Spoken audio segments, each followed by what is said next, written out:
Josh, you came back into the team on Tuesday night to, I think, many people's surprise. How pleased were you to get your way back into that starting 11? Yeah, I was really pleased. Yeah, I was pretty surprised myself.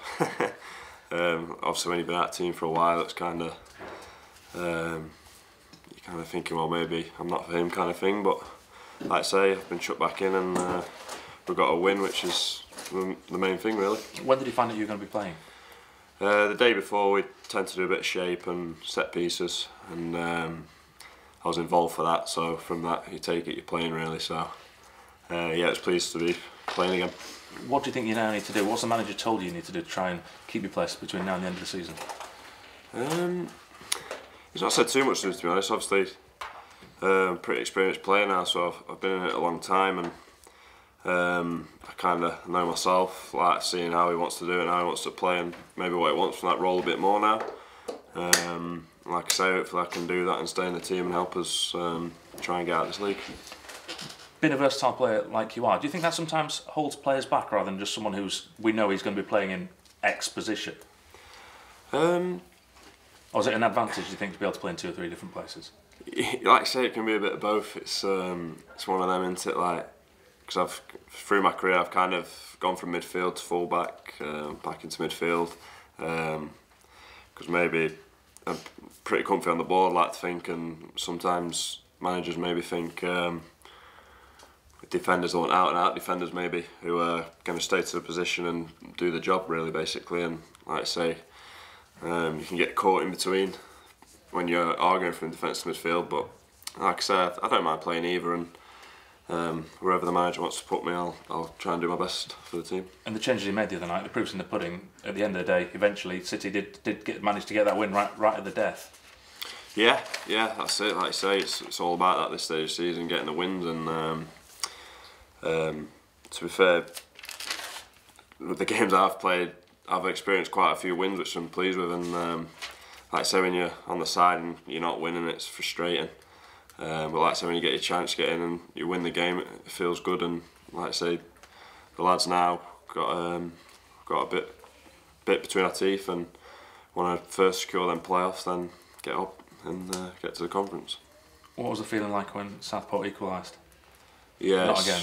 I know. Yeah, it's like I say, I think the whole ground thought that, didn't they? Really, it's one of them, but it's deflating. But I think from that we had a good reaction. Went pretty much straight up and on the attack. Then, like I say, we get the corner, we get the goal. It's good for Tippy to get his first goal. But yeah, like I say, it's a massive goal. I think that they can change your season. Them type of goals. Yeah, it must give a massive boost in confidence as well. Just the fact that it was so late, that winning goal. Yeah, definitely. Yeah, like I say, it leaves everyone at high, doesn't it? Like they probably would have settled for a 2-0 or 2-1, and but like I say, the way it's come about sometimes can be a bit of a blessing in disguise kind of thing, because it gives everyone that buzz, and like I say, they can change your season, them type of goals. The negatives, I suppose, from Tuesday night with the injuries that were picked up by quite a few different players. You're really going to have to pull together this next couple of weeks while you get everyone fit and ready again, aren't you? Yeah, definitely. Like I say, we'll have full use of the squad now, and like I say, there's lads in there who are eager to take a chance, like I was myself, and they'll come in and they'll do a good job. There's some good players there, and like I say, it's frustrating for the lads who have got injured, but it's an opportunity for others now. I think you played in the game at Chorley earlier in the season. What do you remember from what was a pretty poor afternoon? Yeah, it was a really poor afternoon. Yeah, it was a